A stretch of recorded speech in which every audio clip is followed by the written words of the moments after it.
Hola, muy buenas tardes. Bienvenidos a nuestra siguiente sesión para Escuela de Conductores Fénix Online. Espero que estén muy bien. Aquí nuevamente su servidor con ustedes. Y hoy día damos inicio a la sesión número 7. Sesión número 7, ¿cierto? Retomando los temas que llevábamos, ¿cierto?, en tabla. ¿Ok? Hoy día comenzamos de lleno con la parte preventiva, ¿ya? O conducción defensiva, como se llamaba antes. Partiendo con un principal tema de mucha importancia, que es la velocidad, del cual ya hemos hablado anteriormente, pero hoy día vamos a verlo completo y en detalle, ¿ya? Yo le había mencionado por ahí en alguno de los audios, de los videos, que en su examen de conducir, ¿cierto?, en la municipalidad, que cuenta de 35 preguntas, ya todas ellas sacadas del manual del nuevo conductor, perfecto. Dentro de este test de 35 preguntas, a ustedes le van a aparecer 3 preguntas de doble puntaje. 3 preguntas de doble puntaje, ¿cierto?, que hacen alusión a la velocidad, que es el tema que vamos a ver ahora, el alcohol y el uso del cinturón de seguridad, ¿ya? Estos temas son bastante importantes entonces porque suman mucho puntaje al examen. O sea, cada una de esas preguntas, esas 3 preguntas que le van a aparecer, repito las preguntas, una que hable de velocidad, otra que hable del uso del cinturón de seguridad y otra que hable acerca del consumo de alcohol en la conducción. Y a cada una de estas preguntas, ¿cierto?, va a valer por 2 en su nota final. Así que por ende, hay que darle la importancia que se merece. No son temas muy largos, pero sí son importantes a recalcar, ¿de acuerdo? Comenzamos con la velocidad entonces, la cual ya hemos hablado un poco, hemos dado algunos datos importantes, pero ahora lo vamos a ver en detalle. Bien, estimados, entonces procedo a cambiar la diapositiva.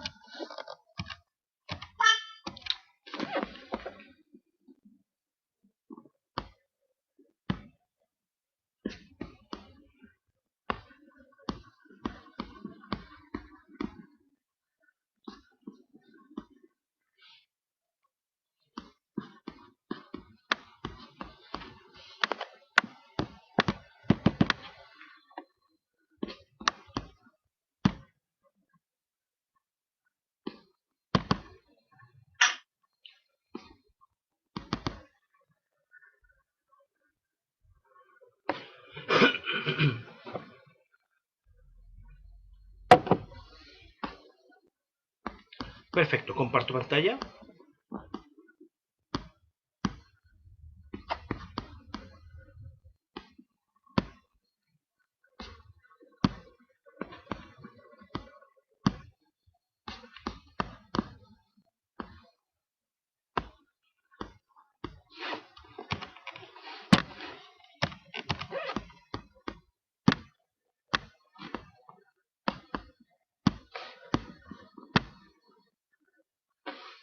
Muy bien, entonces quiero partir por ahí, ¿ya? Por esa tabla de velocidades que tenemos, vamos a empezar a explicar, y esto es algo que yo ya había comentado, pero es importante remarcarlo bien. ¿Qué es lo que estamos viendo ahí? Estamos viendo los límites máximos de velocidad, ¿cierto?, para las diferentes categorías de vehículos, ¿ya? A ustedes acá lo que les compete, y lo que hay que tener claro, es la primera línea que ustedes pueden ver ahí, ¿ya?, de la cual ya habíamos hablado antes un poco, ¿ok? Esto significa velocidad para zona urbana, carreteras, autopistas, ¿de acuerdo? Zona urbana, la máxima permitida es de hasta 50 km por hora. Carretera, zona rural, la máxima permitida es de hasta 100. Y autopista, que es lo que todos llamamos doble vía, eso ya lo hemos comentado nosotros, ¿cierto?, varias veces. Autopista, la máxima permitida es de hasta 120 km por hora, ¿de acuerdo? Estos son los límites máximos permitidos. Ojo, que muchas veces por ahí se me confunde. No vayan a pensar que hay que andar a esa velocidad, porque algunos alumnos clase B me llegan con esa idea a la práctica a veces. Dicen, la velocidad en la ciudad, profe, es 50, ¿cierto? Dicen, ya, y cree que tienen que andar a 50 todo el momento. No, por favor, dejemos esto claro. Esos son los límites máximos permitidos, lo que significa que de ahí no puede pasarse usted. Pero de ahí hacia abajo, usted tiene que ir constantemente regulando la velocidad. ¿Ya? Hay veces que va a andar muy lento porque las condiciones lo obligan a eso, otra vez un poco más rápido, y así usted va a ir variando esta velocidad. Pero siempre no pasarse de los límites establecidos, que son esos. 50, 100, 120, ¿de acuerdo? Eso es por disposición general en todas las vías que ahí especifica, urbana, rural carretera o autopista, ¿de acuerdo? Ya. Ahora esta disposición general igual puede variar, sí, ¿ya? Si bien es cierto, esa claro, rige para todas las vías, salvo que exista, ¿cierto?, una señalética, como vemos acá, que nos indique otra cosa, ¿ya? ¿Cierto? Cuando hay una señal reglamentaria que nos está diciendo que por lo menos en esa parte de la vía, en ese tramo de la vía, la velocidad máxima permitida es la que especifica la señal. Entonces, cuando vemos eso, cuando vemos un número ahí con una aureola roja, círculo rojo, nos está diciendo que es la máxima permitida en esa zona, ¿ya? Si no hay ninguna señalética que diga nada, rige lo que ustedes están viendo en pantalla ahora, la disposición general, ¿de acuerdo? Así entonces, estimado, se limitan las velocidades máximas, ¿de acuerdo? De esa manera. Entonces son los límites que te impone la ley, y repito, no significa que tú debas andar ese límite, tú tienes que andar ese límite hacia abajo, ¿ya? Y acá quiero recordar un tema importante ahora. Ya tenemos claro cuáles son los límites, ¿cierto? Por disposición general o por señales reglamentarias instaladas en la misma vía. Estos letreros que tenemos, ¿ya? Ahora voy a un punto importante. La velocidad, como yo estaba diciendo, debe ser variable. Usted debe ir constantemente modificando la velocidad. Este es un tema igual que increíble, pero a veces cuesta hacerle entender al alumno principiante, al aprendiz, ¿ya? Por varias razones. Una, porque claro, primero traen esta idea de que la velocidad es fija, esa es una. Dos, porque no controlan bien el pedal del acelerador, que es un pedal bastante sensible. Entonces no se dan cuenta de lo rápido que va. Y de hecho la velocidad también tiene un efecto que a veces no se percibe como tal. Ahí lo vamos a hablar después al final eso. ¿Ya? La velocidad a veces cuesta que, si tú no miras el velocímetro, cuesta percibirla si va rápido o va lento, a veces. ¿Ya? Entonces el aprendiz igual cae en ese tema de que su cerebro se acostumbra o se engaña con la velocidad sin darse cuenta de lo rápido que va. Y bueno, y la otra, la mal posición del pie en el acelerador, igual, ¿cierto? Tomarlo mal, por lo mismo no lo siente, o andar con calzados que no corresponde cuando está aprendiendo, por ejemplo, la plataforma, el terraplén, o sea, la suela bien gruesa, esa no sirve para nada cuando usted vaya a sus primeras clases, por si acaso, les paso el dato, porque se pierde mucha sensibilidad, sobre todo el acelerador. De los tres pedales que tiene un vehículo convencional, tres pedales, ¿cierto? Embrague, freno, acelerador, el acelerador es el más sensible. El acelerador es más sensible, ¿ok? Cuesta percibirlo realmente. Bueno, para el que está aprendiendo, obvio, que ya está acostumbrado, no lo percibe súper rápido, ¿ya? Entonces hay que tener cuidado. La pura ubicación del pie, repito, ya te puede complicar porque uno le ponen como toda la planta encima del pie. Yo siempre recomiendo, a ver, este es tu pedal de acelerador, para que este celular que sea mi pedal, la parte delante del pie, no toda la planta, ahí está mal, ahí se pierde el control. Vamos ocupando casi la mitad del acelerador. Así tienes un mejor punto de apoyo con el taco en el piso y puedes flexionar y puedes soltar completamente cuando haya que soltarlo. Ese otro tema igual que a los aprendices les cuesta entender que el acelerador, si lo sueltas, no pasa nada. El auto sigue circulando por la inercia que lleva.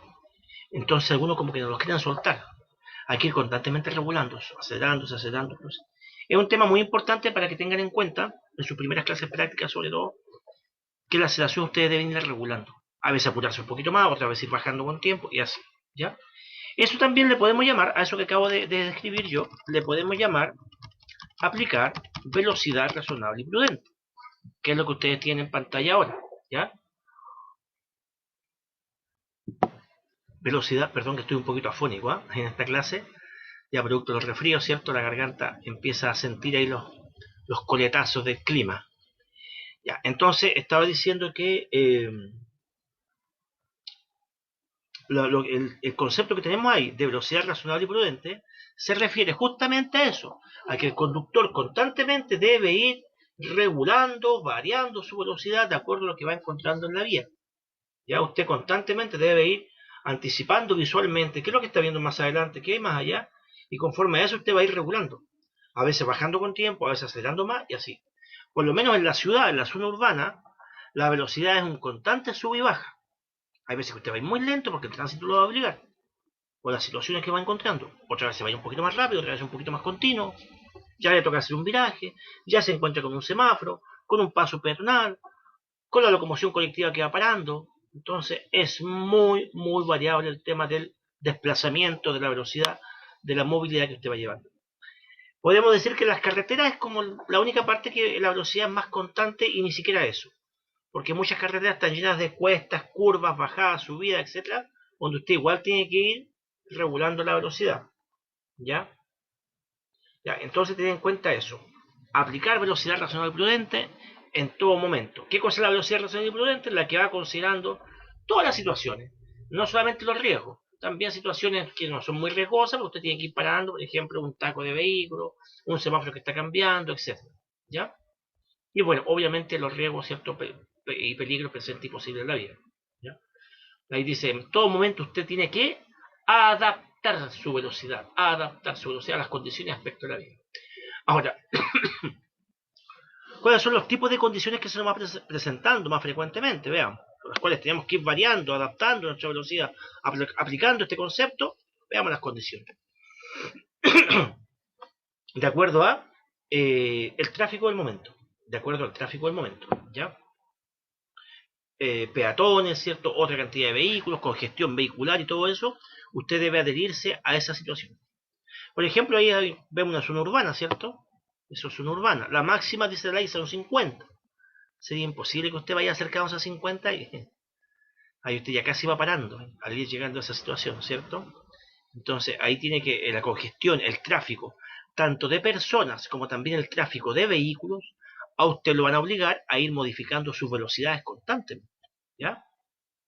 Otra circunstancia también puede ser el estado del terreno, de la calzada, ¿cierto? Del suelo. ¿Qué tipo de vía es? Pavimentada, es asfalto, camina ripio, piedra suelta, tierra, etc. ¿Ya?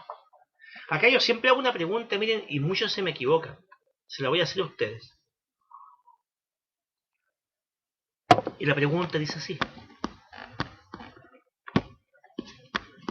¿Qué velocidad? Vamos a cambiar el color porque no se ve mucho ese color. Ahí sí. ¿Cuál es la velocidad máxima permitida en este tipo de ruta por disposición general? Repito la pregunta. ¿Cuál es la velocidad máxima permitida en ese tipo de ruta que acabamos de cerrar con rojo? Por disposición general. Eso dice la pregunta. Y cuando yo hago esa pregunta, bueno, ustedes contéstenla por mientras. ¿Ya?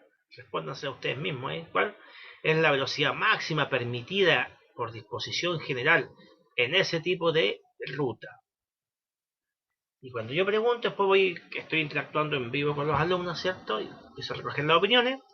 Muchos me dicen 50, 60, 40. Algunos por ahí me dicen 70. Respuesta correcta, la velocidad máxima permitida por disposición general es 100 kilómetros por hora. Entonces, ¿qué ejemplo sacamos de esto? De que hay que escuchar, o en el caso del examen hay que leer bien, ¿ya? Porque ustedes no le preguntaron qué velocidad llevaría usted, o qué velocidad preventiva usted aplicaría, ¿no? Le preguntaban la velocidad máxima permitida por disposición general, ¿ya? Y recordemos lo que dice, o vamos de nuevo a ver la tablita de las disposiciones generales. Ahí está. Aquí, 100, zona rural. 100. A no ser que hay una señalética que diga otra cosa, pero ahí como vimos en la foto no hay ninguna señalética. Entonces la velocidad máxima permitida ahí es 100. ¿Ya? Lo cual no significa, repito lo que dije al principio, que usted tenga que andar a 100. 100 es el tope que pone la ley para las zonas rurales. ¿De acuerdo? Ahora, si yo le pregunto qué velocidad llevaría usted por condición preventiva, por velocidad prudente y todo lo demás, usted ahí me puede decir, yo llevaría, profe, 50, 60 máximo, dependiendo. Abajo de la curva voy a hacer 40, después la subida le doy un poquito más, y ahí voy variando la velocidad. ¡Ay! Muy bien, excelente, le diría yo. Ya. Eso es lo que usted estima, por supuesto, y estoy muy de acuerdo. También yo haría lo mismo, más o menos, a esa misma velocidad. ¿Ya? Pero la primera pregunta fue relacionada con lo que la ley establece como límite máximo. Entonces, bueno, aquí rescatamos de esa pregunta un par de cosas importantes. Repito, una, que usted tiene que escuchar o leer bien la pregunta, para no equivocarse, ¿ya? Dos, que la regla general es una, ¿cierto? Que es el límite máximo permitido, lo cual no significa que usted tenga que andar a ese límite, no, tiene que andar a menos, obviamente, irlo regulando, ¿ya? Y, y tres, bueno, que la velocidad es variable, pues usted tiene que ir constantemente regulando, depende del aspecto de la vía, ¿ya? Eso entonces, estimados.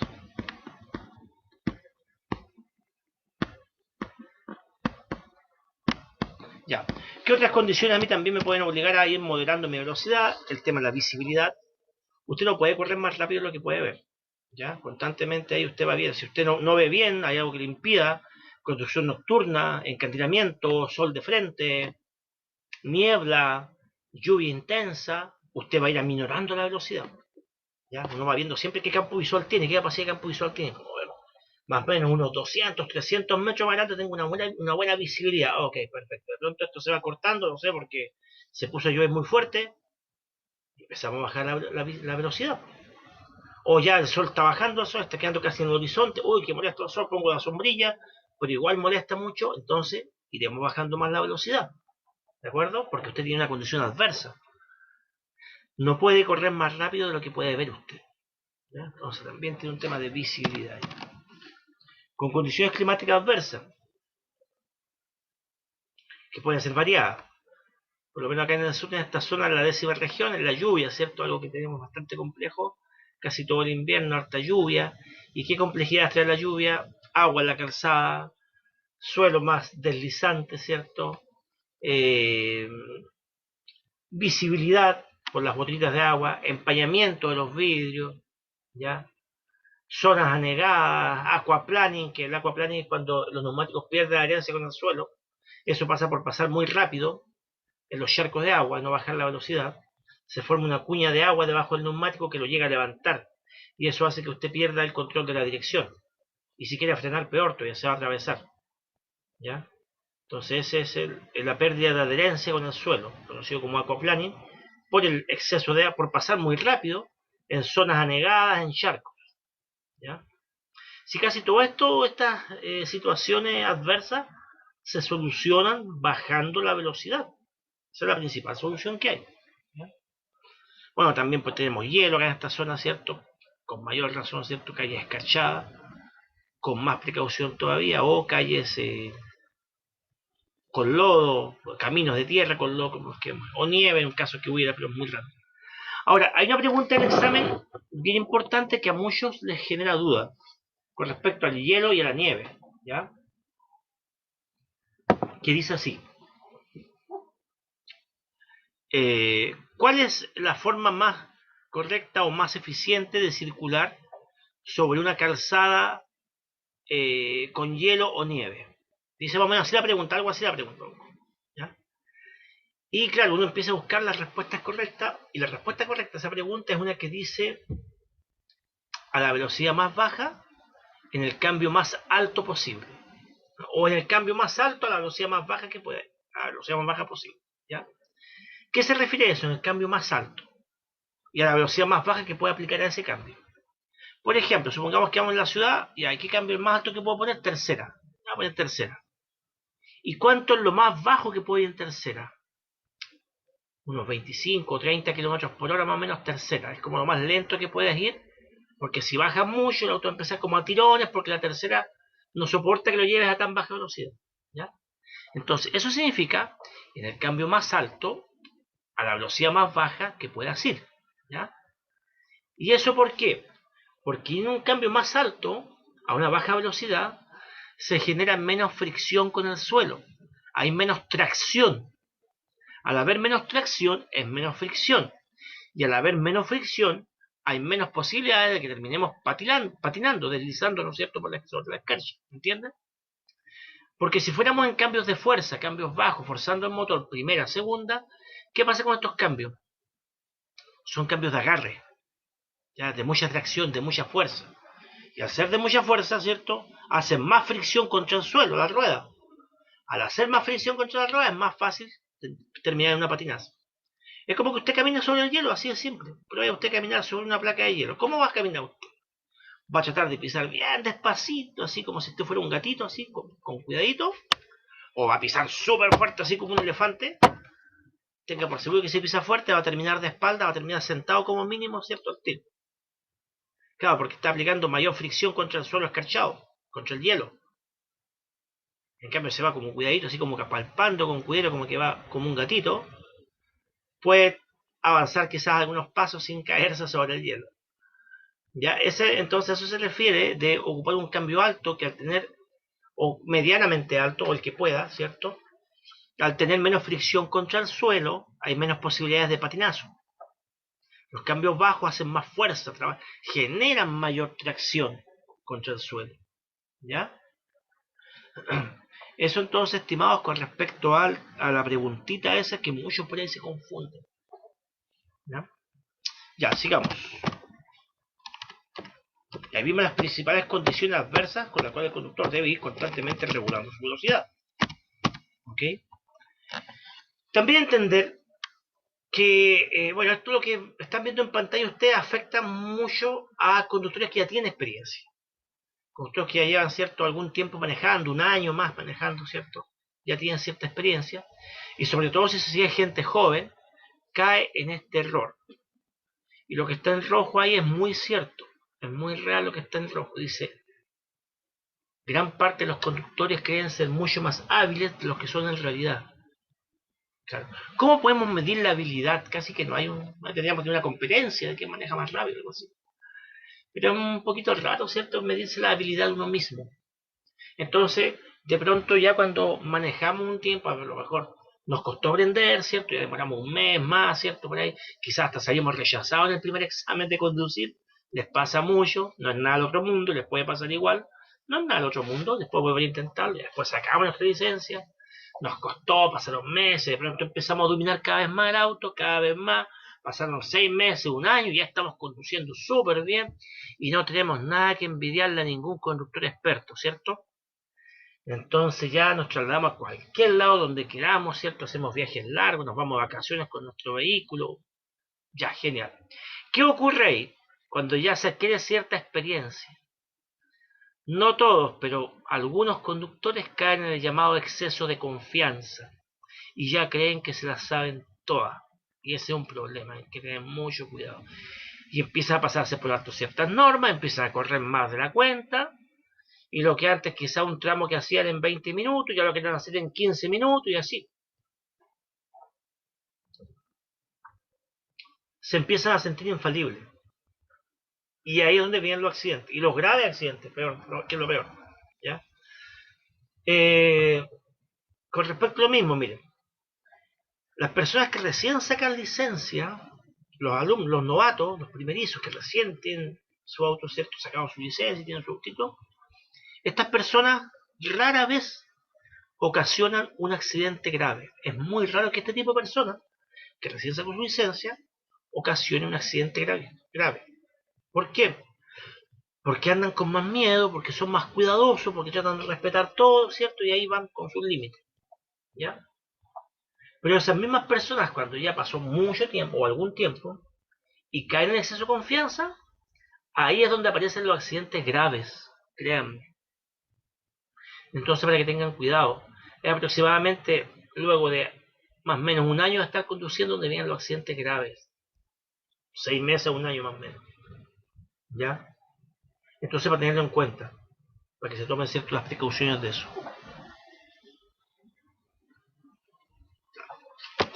Bien, ahora, una cosa importante. Recién hablamos de velocidades máximas estipuladas, ¿cierto? Velocidades máximas estipuladas. La pregunta es ahora, ¿existirá una velocidad mínima estipulada para circular? Así como ahí está en la tabla de velocidades máximas, ¿existirá la velocidad mínima? Y la respuesta es no. No existe una velocidad mínima para circular. ¿Ya? Lo único que existe es un concepto que dice que, artículo 152, usted no deberá conducir un vehículo a una velocidad tan baja que impida el desplazamiento normal y adecuado de la circulación. Eso sí existe. Pero eso es bastante relativo, va a depender de muchas cosas, porque hay veces que hay que ir lento, a veces que usted va a estar obligado a ir lento por las condiciones que vimos recién, o cuando esté haciendo alguna maniobra, usted cuando vaya a virar, ¿cierto? Usted tiene que bajar la velocidad con tiempo. Ahora le cuento una experiencia de hace algunos años atrás, haciendo una clase con un alumno, un joven que tenía muy buenas condiciones para conducir, sí, aprendió rápido, tenía buena habilidad y creo que ya manejaba un poquito antes, ¿ya? El único problema de este joven, que ya como en la segunda clase, segunda o tercera clase, me andaba como muy rápido, demasiado rápido. Así que lo empecé a parar. Ya, oye, cálmate, muy rápido, cada rato era lo mismo. En los virajes pasaba como en 2 ruedas.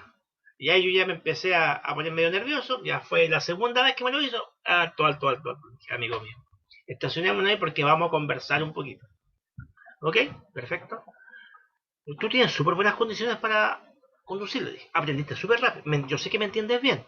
Me entiendes bien. Y te veo bastante motivado, lo que es bueno, si es que te gusta lo que has ido haciendo. Y de hecho aprendió bien. Pero hay una cosa que no se te ha quitado, incluso hay un aumento en vez de quitarte, que es la velocidad del apuro. ¿Por qué tan rápido, viejo? Y ni siquiera los virajes, le dije, porque recién acabamos de pasar un viraje que casi lo hiciste como en 2 ruedas ahí. ¿Ah? Casi me caigo yo por la ventana del viraje que hice. Entonces, y eso te quiero preguntar, ¿por qué? Porque yo sé que tú me entiendes súper bien. Y te lo he dicho varias veces el tema de la velocidad. Y me dijo, no, profe, es que ¿sabe qué pasa? Que yo me acuerdo que usted en la clase teórica dijo que nosotros no debemos generar obstrucción, no debemos hacer taco a la libre circulación del tránsito. Y atrás mío venían vehículos, pues yo no quería hacerlo esperar. No, viejito, claro, ese es un concepto de un artículo de ley. Exacto. Pero no significa que tú vas a andar arrancando a los demás vehículos. De hecho, no andamos tan lento nosotros. Cuando vas a virar, tienes que hacerlo lento, porque es una maniobra de cuidado, tienes que hacerlo lento. Sí, eso sí. Pero es que venimos atrás, profe, él tiene que esperarte. Él sabe que tú estás mirando. Mala suerte, espera. Tú enseñaste tu intermitente, ¿cierto? Unos 30 metros antes. Señalizaste, ¿ya? Perfecto. Te apegaste al borde derecho y fuiste bajando la velocidad y el otro ya sabe que tú vas a virar. Y te tiene que esperar. Si no te puede adelantar, te esperará. Pero es una maniobra que tú me haces con cuidado. Lo mismo si te está estacionando, lo mismo si entramos en un pasaje muy angosto, con mucho vehículo, si las condiciones climáticas cambian, usted va a bajar velocidad y los de atrás tienen que ir esperando. No puede andar arrancando al red. ¿Ya? Entonces, tampoco tomarse a pecho esa cosa de que, es que no puedo hacer obstáculos. No. Hay veces en que usted va a tener que ir lento. Que quede claro eso. Ya, va a depender de muchas circunstancias. Pero si no se justifica, si la calzada está toda despejada, todo impecable, todo lo demás, tampoco usted va a ir como tortuga llevándose una tremenda cola de vehículo. Entonces, la idea justamente es eso, aplicar la razón y la prudencia, velocidad razonable y prudente. La razón, que sean velocidades razonables, no tampoco extremadamente lento, que va a ser muy cuidadoso, no. O sea, siempre cuidadoso, pero sin exagerar. ¿Ya? Y la prudencia, tampoco andar embalado, ¿cierto? Porque no tengo que hacer tacos, hay que ser prudente con las velocidades. ¿Ya? Eso entonces, estimado, con esto. Ahora, lo que sí existe establecido es una señalética, como la que ustedes ven ahí en la pantalla, ¿cierto? Que dice 40. Eso sí existe. O sea, ahí tenemos un límite establecido. ¿Ya? Esta señalética es bastante rara, es muy rara, pero sí existe. Es poco frecuente que la encuentren, pero existe. Y tiene la palabra mínima. Cuando está la pura señalética sin la palabra mínima, por ejemplo, si yo me encuentro con algo así,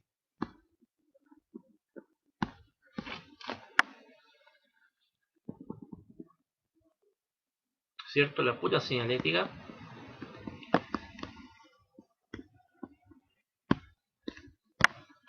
Ahí sí, mejor.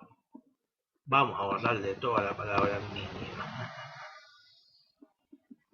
Entonces usted va y se encuentra solamente el número encerrado en una aureola roja. Se está refiriendo al límite máximo. A eso se está refiriendo. ¿Ya? Ojo. Se volvió de nuevo. Ya se está refiriendo entonces al límite máximo. Si usted encuentra eso solamente. ¿Ya? ¿Ok? Pero teniendo la palabra mínima, se está refiriendo a que eso es lo menos que usted puede circular. Lo más lento que usted puede en esa vía. Ese tipo de señal puede estar en una autopista, por ejemplo, en una vía rápida, en algún tramo de esa vía, que te dice que ahí no puedes ir a menos de 40, y que a más de 40 siempre. Salvo que el tráfico te obligue a bajar la velocidad, la congestión, pero de lo contrario usted irá a más de 40. Entonces esa velocidad es como bien rara, perdón, esa señalética es como bien rara, pero sí existe, tiene la palabra mínima, ¿de acuerdo? Con respecto a las velocidades máximas, está o el puro círculo, el número con el círculo, o puede decir también velocidad máxima. ¿Ya? Bien, ahora vamos a un último efecto de la velocidad, que le hablé recién un poquito, que es el tema de la percepción de la velocidad.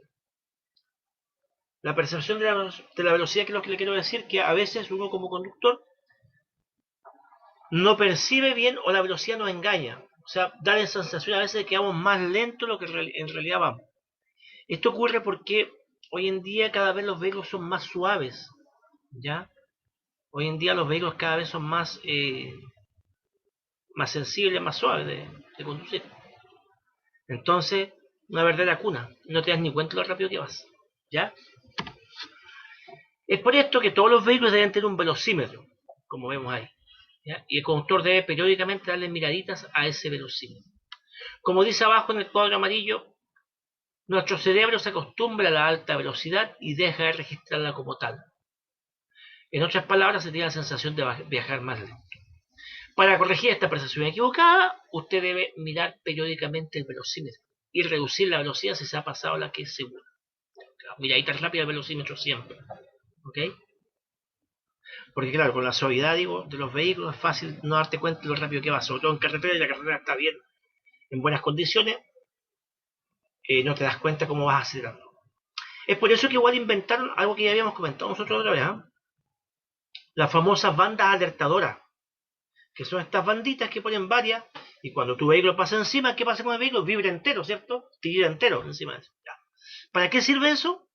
Eso sirve para sacarte de esa suavidad que llevas, de esa comodidad, de ese confort que te lleva el vehículo, ¿ya? Y que te engaña por la velocidad, te engaña. Entonces, ahí pasa sobre las bandas alertadoras y rápidamente te das cuenta que se sintió demasiado fuerte el remesón, voy muy rápido, ¿ya? Entonces, ojo con el tema de la percepción de la velocidad, que a todos les afecta con mayor razón a los principiantes. Eso entonces, estimados, con respecto a este tema de velocidad, tema de doble puntaje, ahí tocamos todo lo más importante, así es. Veamos, no quedó nada pendiente, nada pendiente, ya.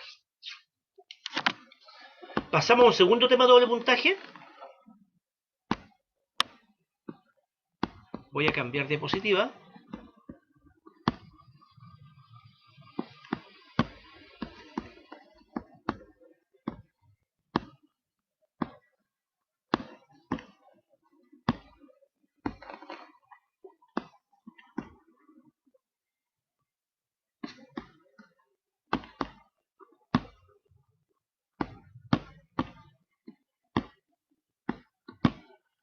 Ahí, ahí, ahí.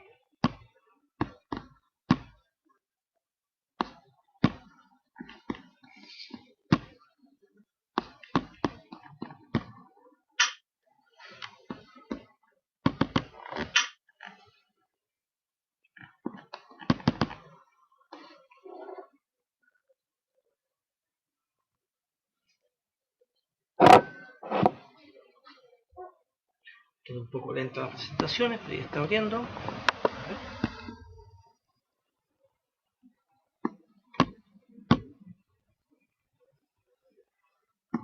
Ya, ahí lo tenemos.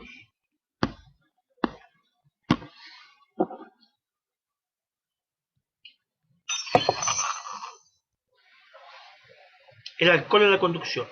Ya, ese es el modo. Bueno, aquí para empezar podemos decir que el alcohol es una condición deficiente a la conducción. Una persona con alcohol en su organismo se encuentra en condiciones deficientes. Por eso no debería conducir. No solamente el alcohol crea las condiciones deficientes, también se conoce como condiciones deficientes a la conducción, el consumo de drogas,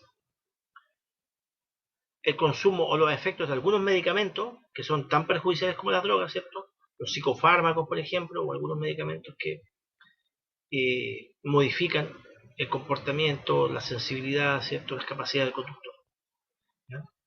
Droga, entonces, medicamentos, algunas enfermedades que pueda padecer un conductor, enfermedades temporales o permanentes, ¿ya? Que están contraindicadas para la conducción. ¿Ok? Y los síntomas de sueño, fatiga, cansancio también. Son condiciones deficientes de la conducción. La repito: alcohol, drogas, algunos medicamentos, algunas enfermedades que se pueden aparecer y conducir en un estado de somnolencia, en un estado de fatiga y cansancio. Todas esas entonces son condiciones deficientes de la conducción y son condiciones muy peligrosas. Pero vamos nosotros a meternos directamente en lo que es alcohol, que también es un tema de doble puntaje, entonces hay que tener varias cosas. Bueno, comenzamos primero dando un pequeño resumen de lo que es la ley Emilia. Acá está como lo principal de la ley. ¿Ya? Esta famosa ley, ¿cierto?, que salió a la luz, entró en vigor el año 2014. ¿no? Y la principal característica es que aumenta las penas para las personas que causan accidentes, ¿cierto?, con resultados de lesiones. ¿Ya? ¿Qué es lo que dice la ley en sí? Entonces, veamos. Dice: desde ahora el condenado, desde ahora que aquel conductor que es condenado por conducir en estado de ebriedad, enseguida vamos a ver lo que es un estado de ebriedad, con el resultado, o sea, con consecuencias de lesiones graves, gravísimas o la muerte, deberá cumplir como mínimo 1 año de cárcel efectiva. Esa es como la principal penalidad que hay. ¿Ya? Pero tiene que haber cometido lesiones gravísimas, lesiones graves, gravísimas o la muerte de otra persona. Y ir conduciendo en estado de ebriedad. Que ahí vamos a ver cuál es la característica para que vaya en estado de ebriedad. Enseguida lo vamos a ver eso. ¿Ya?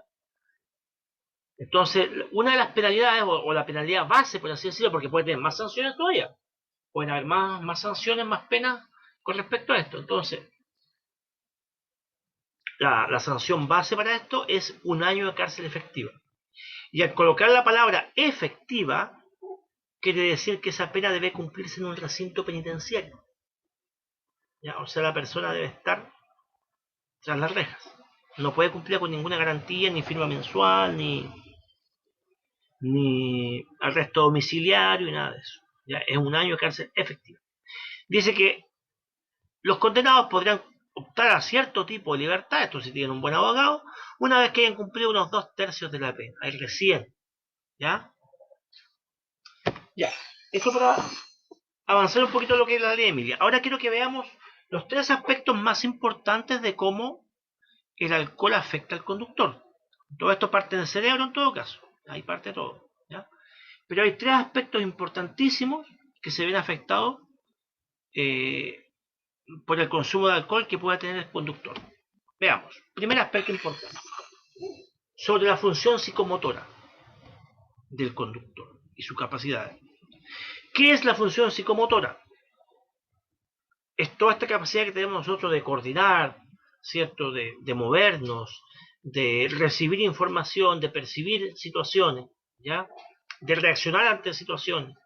Toda esta capacidad lo manda la función psicomotora. ¿Ok? Escribir, ¿cierto? Leer, caminar, hacer algún deporte, bailar, etcétera. ¿Ya? Entonces toda esta función lo comanda nuestra función psicomotora, nuestro sistema nervioso central. ¿Qué ocurre entonces con el conductor que se encuentra bajo los efectos del alcohol, con esta función tan importante que tiene?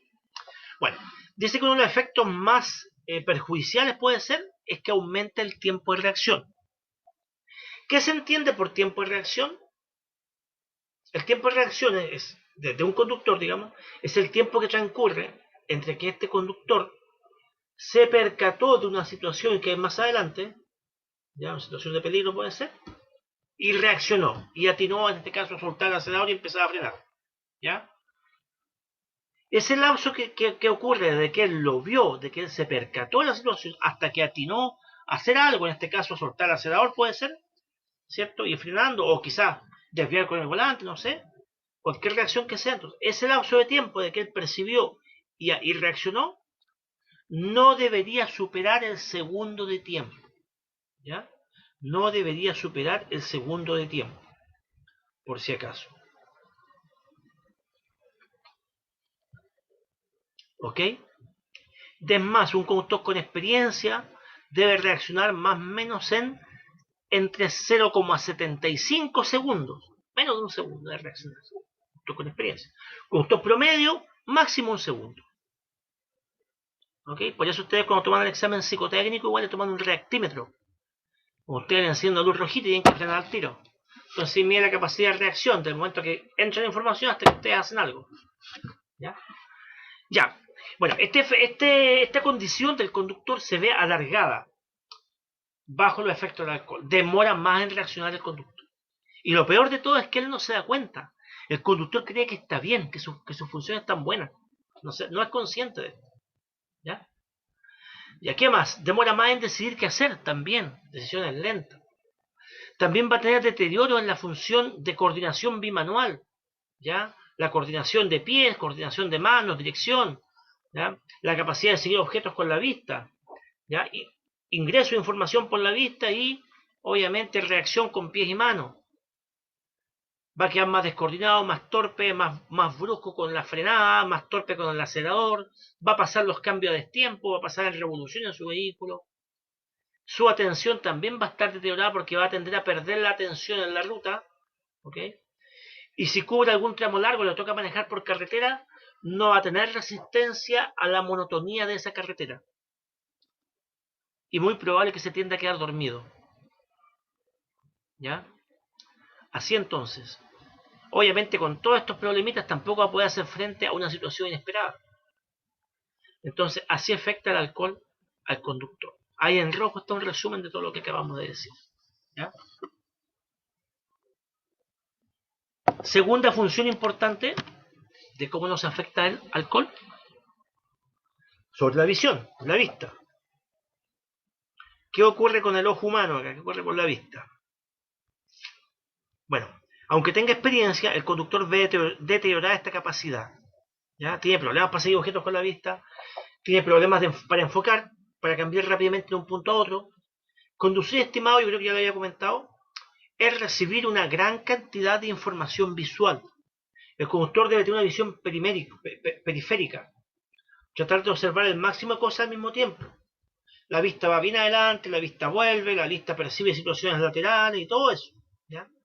Por eso el alumno cuando está aprendiendo, el alumno novato que todavía no está acostumbrado a esto, las primeras clases sobre todo le cuesta, a algunos, no todos, le cuesta un poquito porque tiende a tener visión túnel. El alumno que está recién aprendiendo va así, mirando un solo punto. No todos, pero la gran mayoría sí. ¿Ya? Y acá al lado puede pasar un dinosaurio y no lo va a ver. No lo va a ver.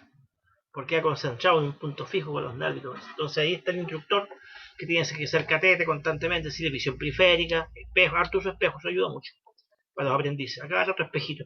Cada 3 segundos voy a mirar el espejo. ¿Ya? Bueno, conductor que ha bebido alcohol, aunque tenga experiencia, queda como un alumno novato. Tiende a tener visión túnel. Es muy lento para mirar los espejos, le cuesta mucho, ¿cierto? Pierde la visión periférica, ¿ya? Le complica seguir objetos con la vista, y se conduce de noche peor todavía. Se encandila con mayor facilidad y se demora más en recuperarse del encandilamiento. Tercer y último efecto importante que tenemos es sobre el comportamiento, sobre la personalidad de ese conductor. ¿Qué pasó con este conductor? Se transformó. Ya no es el mismo sujeto respetuoso, pasivo, ¿cierto? Amable, cordial, posiblemente, sino que ahora es un depredador al volante. Claro, va con alcohol, quizás va arriba de la pelota, va, ¿cierto? Ahí, súper animado, con lo cual va a tender a sobrepasar los límites de velocidad. ¿No? Va a querer quizás demostrar a los que van con él, sobre todo si son conductores jóvenes, varones más que nada. Esto pasa más los varones que las mujeres. ¿Eh? El varón como que siempre quiere demostrar, como que el varón como que siempre está compitiendo con alguien, sobre todo a esa edad de juventud. Entre los 18, bueno, desde antes empieza, hasta los 29 años más o menos, ¿cierto? Pasa mucho eso yo también soy varón, o sea, me meto al mismo saco, todos. Generalmente todos, o casi todos. Ya pasamos por esa etapa. Y donde uno más casi igual comete hartos errores, hartos condoritos, ¿cierto? De toda índole. Por eso después te van forjando en la vida. Ya, pero hay un estudio que dice, esto no lo estoy inventando yo, un estudio de conducción preventiva, que dice, si usted es varón y tiene entre 18 y 29 años de edad, es muy probable que tenga un accidente de tránsito en su vida como conductor. Eso dice. ¿Ya? Claro, así. Quizás por la adrenalina que hay en ese momento, ese tiempo, ¿cierto? La euforia y todo eso. Y bajo el efecto del alcohol esto se creciente. ¿Ya? Y como les gusta de repente demostrar un poco más, claro, si van acompañados, ¿cierto? Con amigos, con amigas sobre todo, ¿cierto? Querer demostrar más al volante, qué sé yo. Entonces eso pasa mucho. Y eso es muy peligroso bajo los efectos del alcohol también. Ya tener actitudes competitivas al volante. O incluso puede tener actitudes de euforia, de agresividad al volante. Si está enojado, se puede enojar contra otros conductores, contra otros peatones. Y usar su vehículo como un arma casi. Querer golpear o chocar a otros conductores, a otros vehículos. Entonces se puede alterar bastante.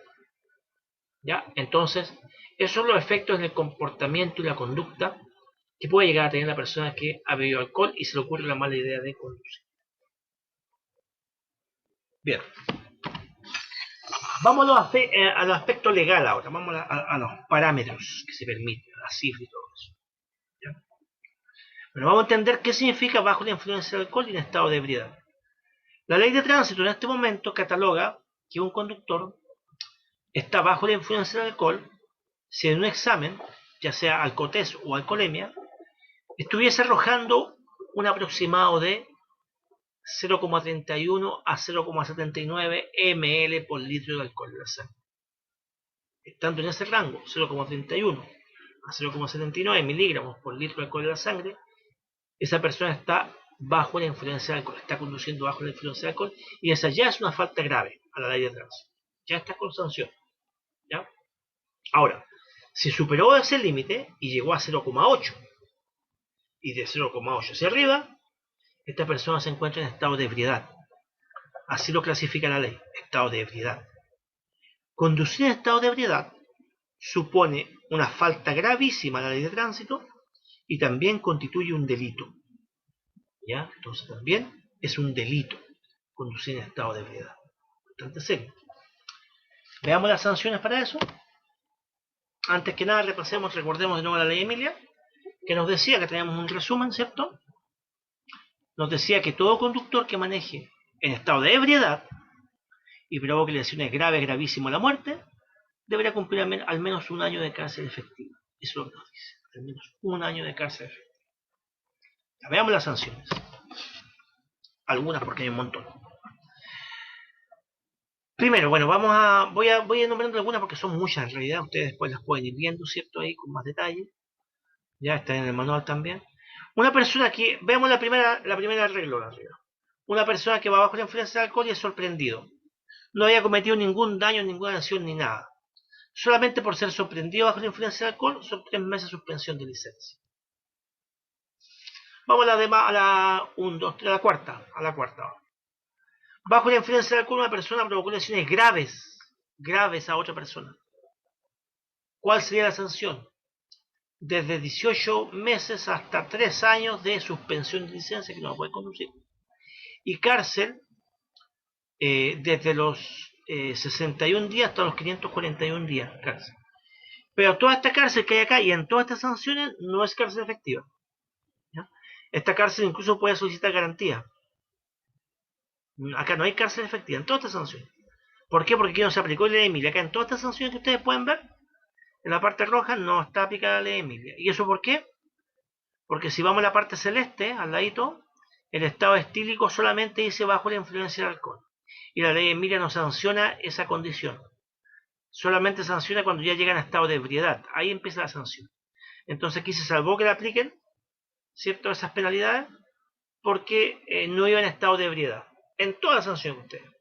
Entonces, esas penalidades de cárcel que podemos ver al lado pueden ser cárcel con garantía. Perfectamente que la pueden cumplir con arresto domiciliario, con firma mensual, etc. ¿Ya? Veamos otro ejemplo. Acá vamos a un individuo en estado de ebriedad ahora. Ahora va en estado de ebriedad, ¿cierto? Sin daños, sin lesiones ni nada. Bueno, si este individuo es sorprendido así una primera vez, la sanción es 2 años de suspensión de licencia y cárcel, 541 días hasta los 3 años. Una segunda vez, aumenta la suspensión de licencia hasta los 5 años. Cárcel 541 días hasta los 3 años. Y si es reincidente una tercera vez que lo pillaron con lo mismo, o sea, yendo en estado de ebriedad conduciendo, a esta persona, ¿cierto?, le quitan la licencia de por vida, no puede conducir nunca más, si es que va en estado de ebriedad. Una tercera vez, lo pide. ¿Ya? Y cárcel de los 541 días hasta los 3 años, pero acá esa cárcel, toda esa cárcel, puede ser modificable. ¿Por qué? Porque aquí no se aplicó cárcel efectiva, aquí tampoco se aplicó ley Emilia, tampoco hay ley Emilia aplicada. Entonces usted, pero va en estado de ebriedad. Sí, pero en la parte amarilla donde dicen lesiones no hay ninguna consecuencia, se salvó por eso. Recordemos que para que aplique la ley Emilia tienen que haber lesiones graves, gravísimas, la muerte. Y acá este individuo solamente fue sorprendido conduciéndose, pero él no provocó ningún daño, nada. ¿Ya? Veamos más sanciones. Aquí sí. Aquí en las tres. Acá se cumplen las dos agravantes. Primero, estado de ebriedad. Y segundo, provocó lesiones graves. Ya están las dos agravantes. Se aplica la ley. ¿Qué dice? Al menos 1 año de cárcel efectiva, dice. 1 año. Eso no se lo saca nadie, se supone. Salvo que haya cumplido 2 tercios de la pena, ahí con un buen abogado puede recurrir a buena garantía. Y aparte de eso, también 3 años de suspensión de licencia y cárcel de los 541 días hasta los 3 años, pero eso no sería cárcel efectiva, la 8. ¿Ya? Lo mismo en la segunda, lo mismo en la tercera. Veamos la última, la tercera. Provocó la muerte a otra persona. Uf, delicado, provocar la muerte a otra persona. Y pese a eso, no se le aplicó ley Emilia. ¿Por qué? Porque no era en estado de ebriedad.